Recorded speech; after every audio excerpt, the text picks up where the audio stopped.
La Escuela de Humanidades y Educación del Tecnológico de Monterrey en Campus Puebla les da la más cordial bienvenida a su podcast Atrévete a Saber, el nuevo espacio de divulgación del trabajo de investigación realizado por parte de los profesores de la Escuela de Humanidades y Educación. Les saludamos sus anfitriones, Rodrigo Esparza, Connie Castillo y Andrés Barradas. Bienvenidos y comenzamos. Atrévete a Saber es un espacio de divulgación del conocimiento generado por nuestros colegas dentro de la EGE como parte de su labor investigativa. El saber no solo nos permite conocer el mundo, sino también generar una reflexión crítica sobre este y sobre las diversas aristas de la dimensión simbólica del humano. Demos, pues, al conocimiento ese cariz de atrevimiento, de aventura para ir más allá de lo inmediato y evidente y construir una nueva forma de concebir la realidad que permita dar nuestra ilusión humana de plenitud existencial. Bienvenidos a una edición más de su programa Atrévete a Saber.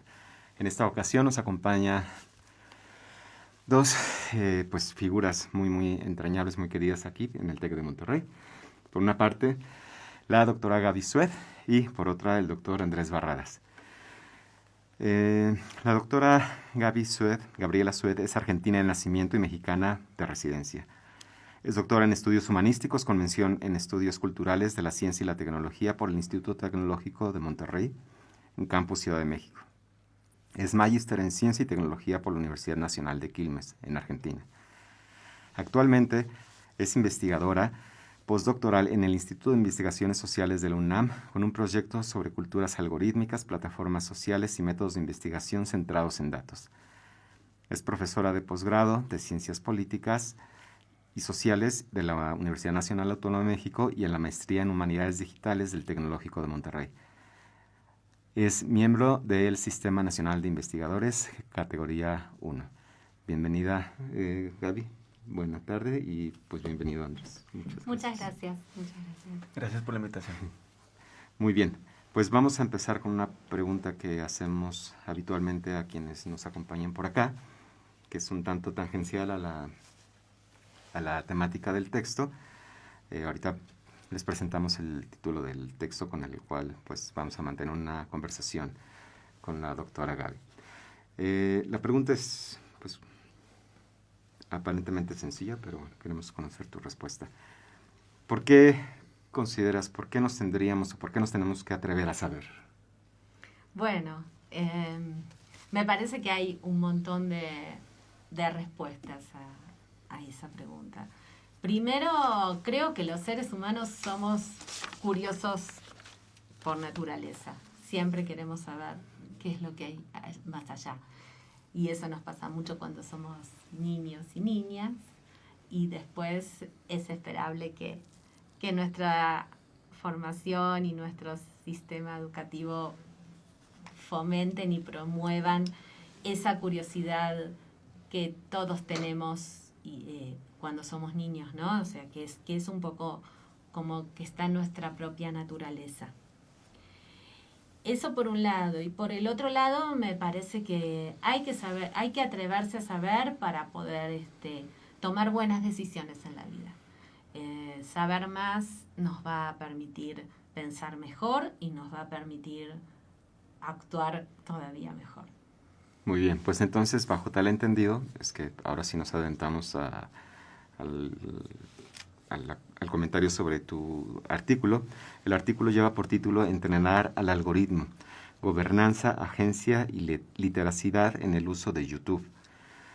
Teniendo en cuenta que pues, el objetivo de nuestro programa es de divulgación del trabajo científico de nuestros profs,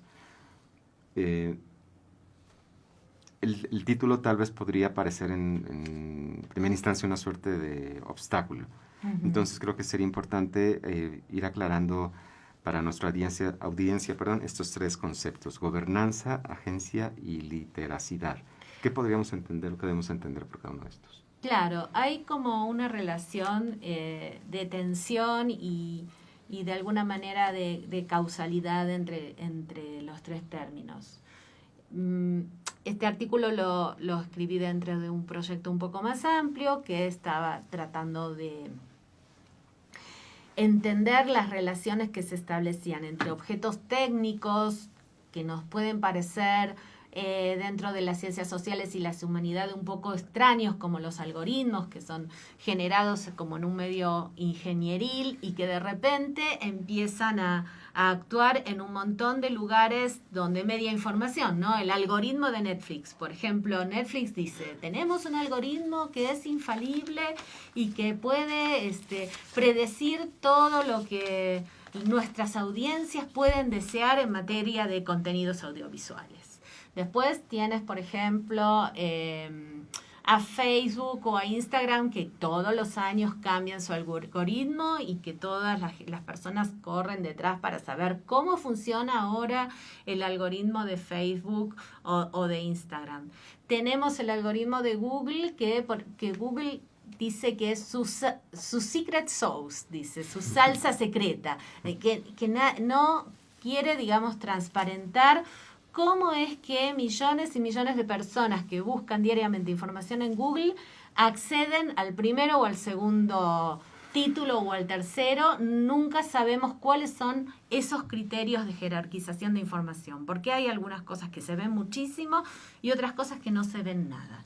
Entonces, realmente los algoritmos están presentes en procesos mediáticos, informacionales, y no solo mediáticos e informacionales, sino también sociales, muy importantes.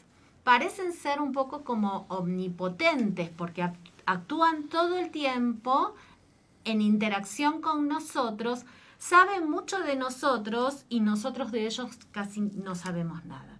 Entonces, la idea era tratar de entender si esta idea de gobernanza algorítmica, que sería este desequilibrio que yo planteo entre algoritmos poderosos que lo saben todo de nosotros, pero de lo que nosotros no sabemos nada, ¿no?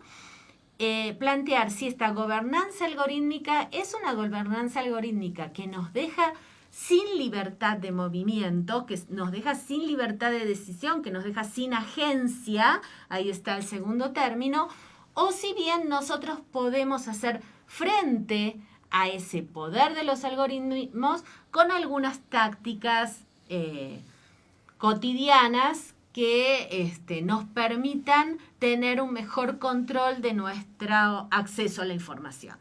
Y en tercer lugar, la literacidad es ese aprendizaje tecnológico que se va haciendo de una manera formal o de una manera informal, y que el artículo concluye que al ser los algoritmos sistemas técnicos complejos, se puede lograr determinada agencia, pero que para lograrla se necesita un poco de literacidad, o sea, se necesita un poco de aprendizaje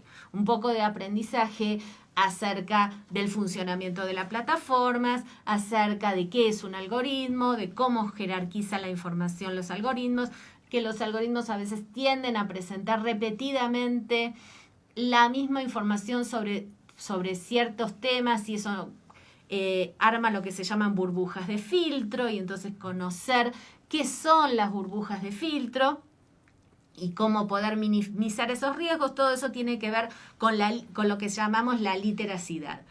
La literacidad sería como el aprendizaje acerca de la tecnología, que no necesariamente puede darse en el contexto formal, no es que uno tiene que entrar al salón de clases a tener la clase. También se puede dar en entornos informales, con prueba y error, con un poco de autoconciencia de nuestras propias prácticas y con, digamos, de otras maneras. Ideal sería como una combinación de las dos, ¿no? La literacidad formal y la informal. Entonces así se explican, y esta idea de entrenar al algoritmo es una de las tácticas que usaba una de las entrevistadas para tener un algoritmo que a ella, de YouTube, que a ella le gustara, le conformara. Entonces decía, tú lo que tienes que hacer es entrenar al algoritmo.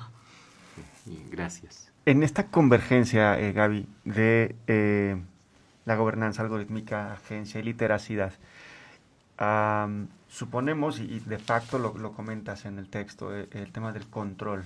Uh-huh. Veo cierta línea tangencial entre control, poder. Esto nos llevaría a pensar quizás en algún formato de censura, y de ser así, ¿Bajo qué principios? En el caso de YouTube. ¿Tú dices de censura por parte de terceros? Bueno, en estos momentos el procesamiento algorítmico está muy presente en ciertos procesos mediáticos e informacionales que no son muy deseables, ¿no? Como la oferta de contenidos desinformativos, como la oferta del lenguaje de odio, como cosas que tienen que ver con, digamos, ciertos lados oscuros de la cultura digital, que no son todos, pero que son algunos. Y hay diferentes versiones sobre esto, ¿no? Sobre qué se pueden hacer, qué se puede hacer con ese tipo de contenidos. Yo soy del pensamiento que la prioridad sería respetar la libertad de expresión. Y el problema es con la regulación de este tipo de discursos es muy complejo porque muchos de ellos podrían no respetarlo. Porque ¿dónde está la línea entre información y desinformación?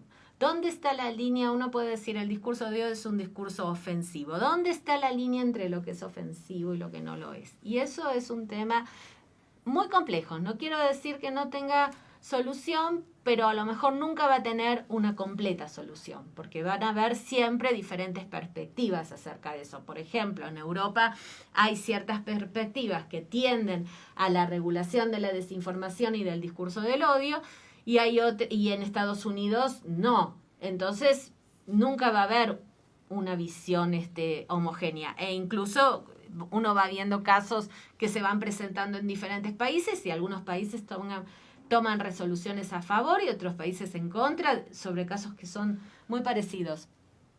Así que no hay una perspectiva clara sobre eso. Pero me parece que siempre hay como que tender a pensar que la primera cuestión a proteger es la libertad de expresión y luego hay que ir viendo soluciones que no erosionen la libertad de expresión.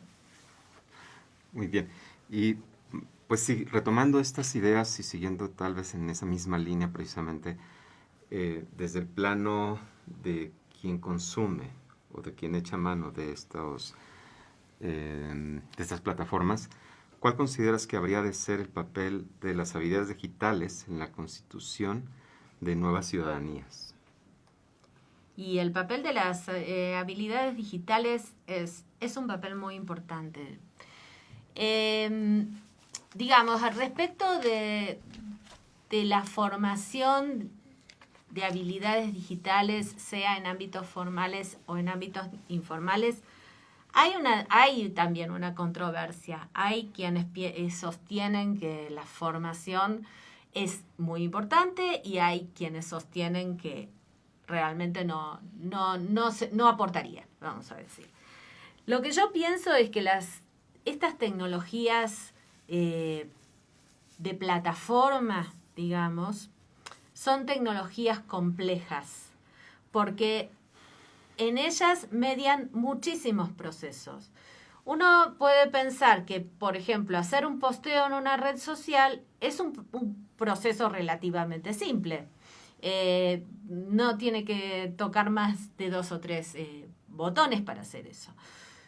Pero lo que sucede es que ese proceso desencadena otros que son mucho más complejos. Por ejemplo, desencadena la apropiación de los datos de manera poco clara por parte de las plataformas. Desencadena esta idea de que una vez que pusiste un contenido en internet, ese contenido no se puede retirar, ahí va a quedar para siempre. E incluso, aunque tú borres tu posteo, porque tengas la oportunidad, puede quedar en la base de datos. Si ese posteo circuló, sigue circulando, aunque tú lo borres. O sea, hay un montón de otros procesos muy complejos que se activan detrás de procesos simples como hacer una publicación. Esto nos da una idea de lo complejas que son el funcionamiento de estas plataformas. Si le incorporamos que, bueno, como venimos hablando, los algoritmos generan información automatizada, personalizada, y a veces esa información puede tener sesgos, porque no está procesada por una mirada humana crítica, digamos, sino por procesos automáticos. Bueno, en ese sentido pienso que estas tecnologías son tan complejas que yo sí iría por la formación de habilidades digitales para la ciudadanía. Pienso que no tenemos más remedio, porque siempre ha habido esta idea de enseñar a las personas a usar las tecnologías. De hecho, si tú piensas que aprender a leer es un proceso de más o menos 20 años, y la lectura es una tecnología, o sea, hasta que tú puedes leer textos complejos, pasas desde tu primer grado de la primaria hasta la universidad. Casi 20 años para leer textos complejos. Entonces, otras tecnologías también necesitan su formación. ¿Por qué solo la va a necesitar la tecnología de la lectura? Abordas este tema de la resignificación de sistemas. Y justo con esto que nos comentas recién, yo había notado por ahí el tema de la gobernanza algorítmica, la predicción del comportamiento, o más allá, la incidencia en el comportamiento. ¿Qué tanto podemos decir? Y también ligado a estas habilidades requeridas, que la complejidad es aún mayor, porque hablaríamos no solo de sistemas, sino, me atrevo a decir, y corrígeme por favor si estoy equivocado, de lenguajes que cada una de las plataformas está logrando, y que está logrando incidir de tal forma que, no sé, caso Google con Google AdWords, que supuestamente tienen un esquema en el que tú detectas en primer lugar, en segundo lugar, ciertos elementos, dependiendo de lo que estés buscando. Voy a esto, quizás, no sé si sea más reflexión que pregunta. Estamos hablando de diversos lenguajes que cada plataforma nos está estableciendo y que a su vez se retroalimentan con cada usuario. Sí, sin duda, hablar el lenguaje de las plataformas es hablar una multitud de lenguajes, pero yo creo que eso es justamente un aspecto interesante que nos ha tocado vivir, digamos, de la cultura digital, ¿no? Más allá de que sí es probable que cada plataforma homogeneice un poco los lenguajes, ¿no? Está como el estilo TikTok o el estilo Instagram. También es cierto que la diversidad de plataformas aporta también una diversidad de lenguajes, ¿no? Gracias a, no sé, que existen estas plataformas de publicación de imágenes, hemos aprendido a sacar fotos interesantes de repente. A lo mejor lo que nos falta es como un toque ahí de explotar mejor esas posibilidades y no de explotarlas para la excesiva subjetividad o para la excesiva exposición. Nos faltaría a lo mejor tratar de encontrar como cierto toque original y no dejarse llevar por los estilos que imponen las plataformas, pero piensa que sobre todo, digamos, para los y las jóvenes que están en profesiones creativas, en profesiones de diseño, en profesiones de medios, estas plataformas les dan un montón de posibilidades y de lenguajes para poder expresarse a sí mismos que, bueno, yo no he tenido en mi juventud, y por eso noto que también, no sé, como que los jóvenes contemporáneos pues tienen una mayor seguridad en su propia expresión, digamos, ¿no? Y creo que estas plataformas han contribuido a la expresión pública de cierta manera interesante. Sí están todos estos otros aspectos que tenemos que trabajar para mejorar o que tenemos que trabajar para iluminar, pero no es en lo único que debemos detenernos. Y me parece que la siguiente pregunta va muy vinculada, aunque quizá de forma un tanto más acotada, al al preguntar específicamente por YouTube. Y la pregunta es, desde la flexibilidad interpretativa, ¿qué resignificación se podría estar otorgando a plataformas como YouTube concretamente? Mira, yo creo que si nosotros tuviéramos más en cuenta ciertos estudios que se han hecho hasta ahora sobre las plataformas, y ahí también viene la literacidad académica, la literacidad de los propios profesores y profesoras que estamos enseñando estas cosas, creo que podríamos reorientar muy bien las plataformas a nuestros, digamos, a nuestras propias incidencias como docentes o como investigadores. Yo, en mi experiencia, por ejemplo, como profesora, que he tenido también aquí en el TEC, con mucho cariño en el TEC de Querétaro o en la maestría, cuando he hablado estos temas con mis alumnos y con mis alumnas, lo que resultaba era que, a pesar de pasar muchísimas horas en las redes sociales y a pesar de tener intereses creativos, informacionales, humanísticos, etcétera, muy pocos las habían explotado para producir contenidos.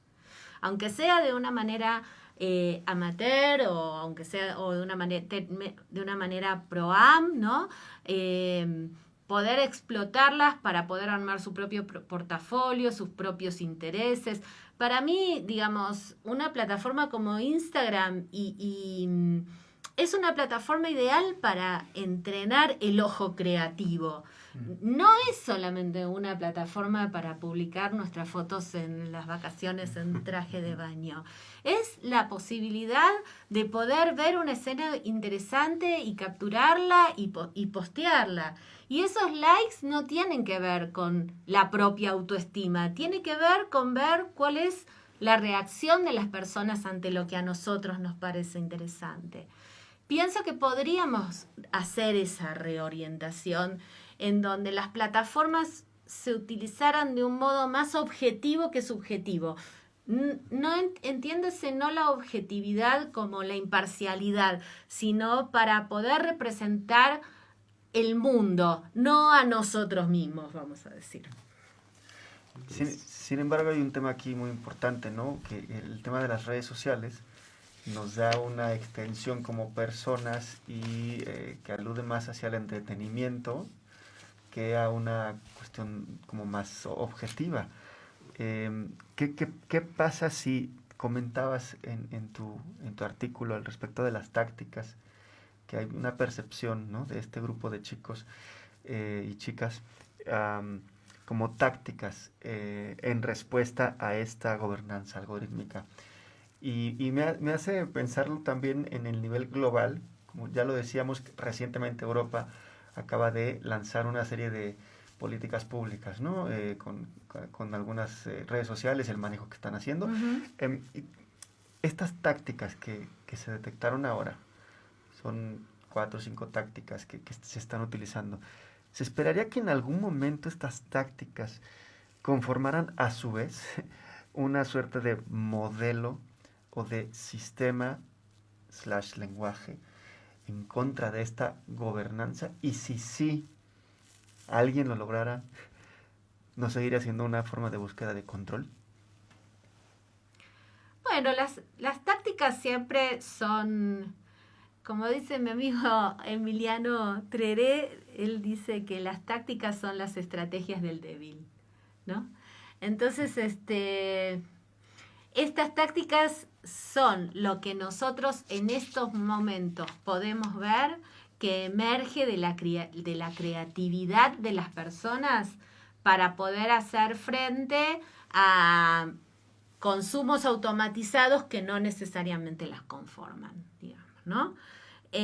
No son muchas, son bastante pocas, porque lo que hemos visto es que la plataforma, la arquitectura misma de la plataforma no ofrece muchas posibilidades para que los usuarios tengan mayor libertad de movimientos frente a lo que los contenidos que la misma plataforma ofrece.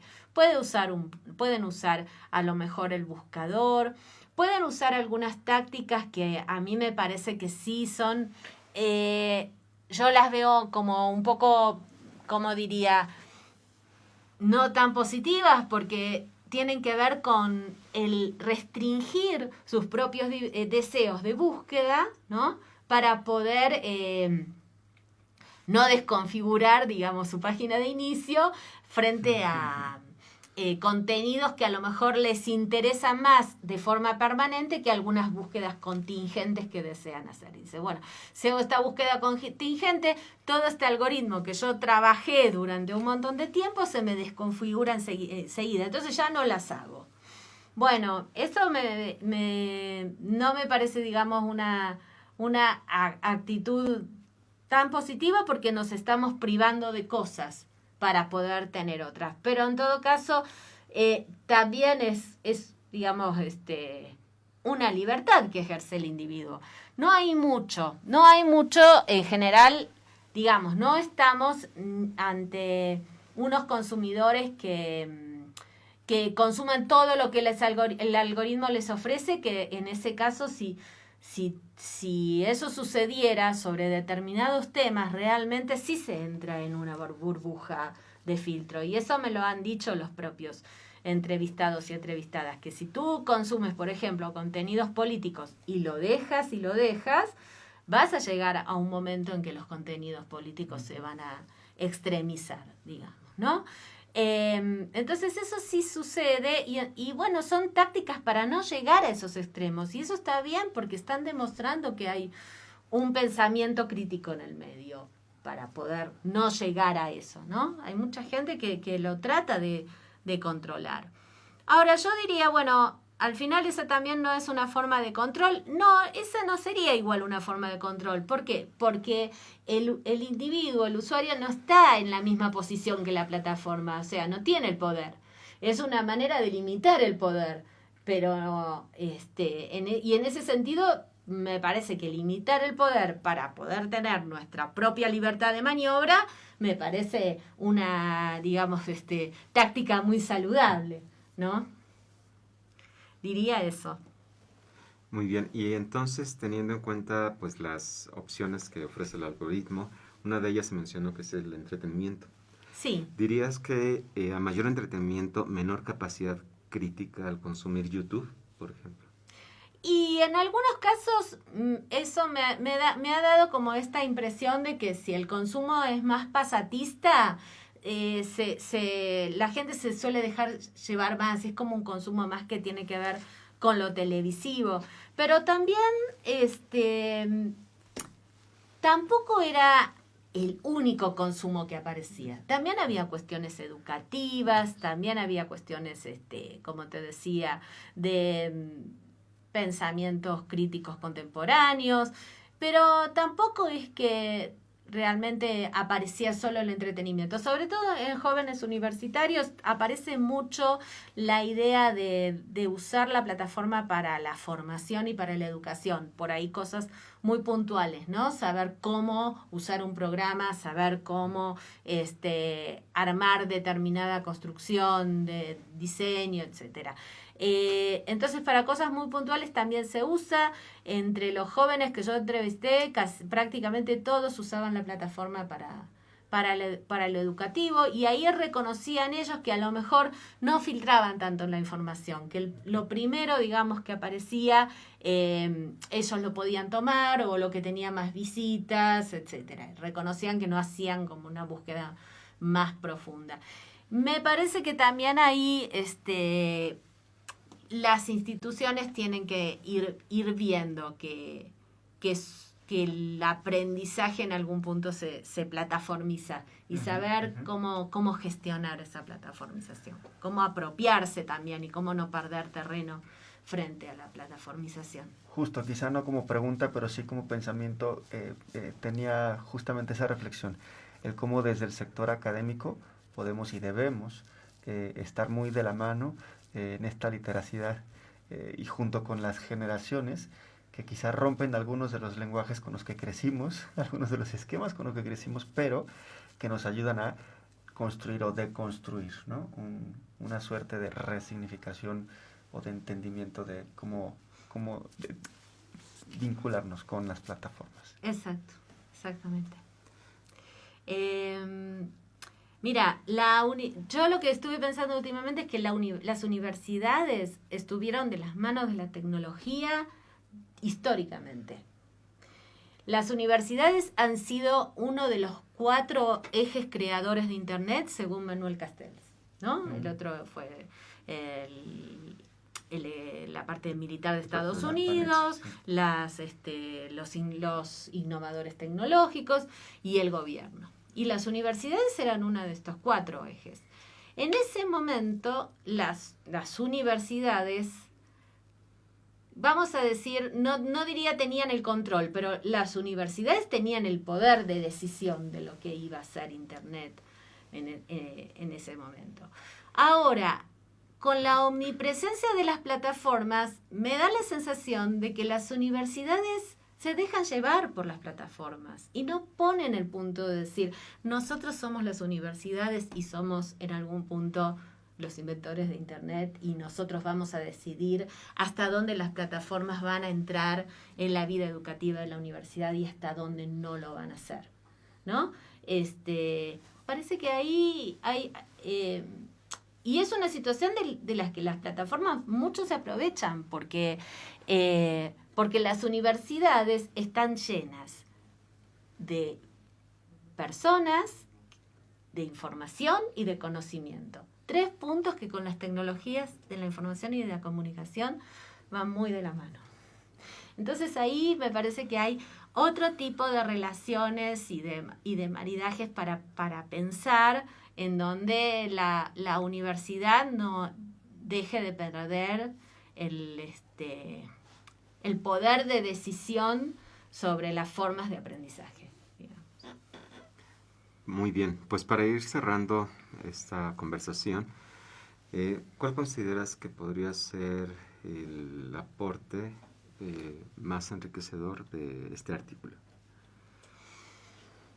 Bueno, a mí siempre me interesó como investigadora encontrar los agenciamientos de las personas. ¿Dónde está la agencia, la libertad de maniobra? No solamente frente a las plataformas, frente a las estructuras sociales, frente a los gobiernos o frente a las dictaduras o frente a los trabajos, ¿no? El ámbito laboral, etcétera. ¿Cómo la gente puede conservar su propio poder de decisión sin terminar de subordinarse enteramente al poder, vamos a decir? Y entonces aquí me parece que mi contribución fue haber encontrado estas pequeñas tácticas y haber encontrado este grupo de jóvenes que me están diciendo, nosotros no estamos completamente gobernados por los algoritmos. Podemos tomar nuestras decisiones, podemos tener nuestras tácticas.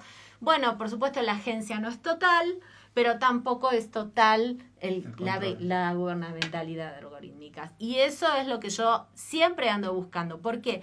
Porque de esas personas que tienen estas pequeñas tácticas podemos aprender. Si las rescatamos, podemos aprender y podemos, digamos, seguir generando personas que tengan sus tácticas y su libertad de maniobra frente a las estructuras que todo el tiempo nos están pidiendo que nos subordinemos a ellas, ¿no? Y bueno, me parece que esa ha sido mi contribución. Bien, pues por cuestiones de tiempo, vamos a dejar aquí la conversación. Pues muchísimas gracias, Andrés, muchísimas gracias, Gaby. No, a ustedes, muchas gracias por la invitación. Una última cuestión, ¿dónde puede nuestra audiencia encontrar el artículo?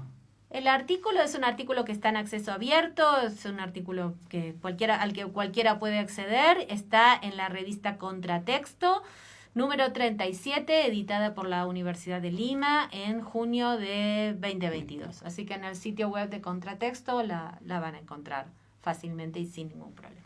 Pues muchísimas gracias. A ustedes. Y muchísimas gracias a ustedes por seguirnos en esta ocasión.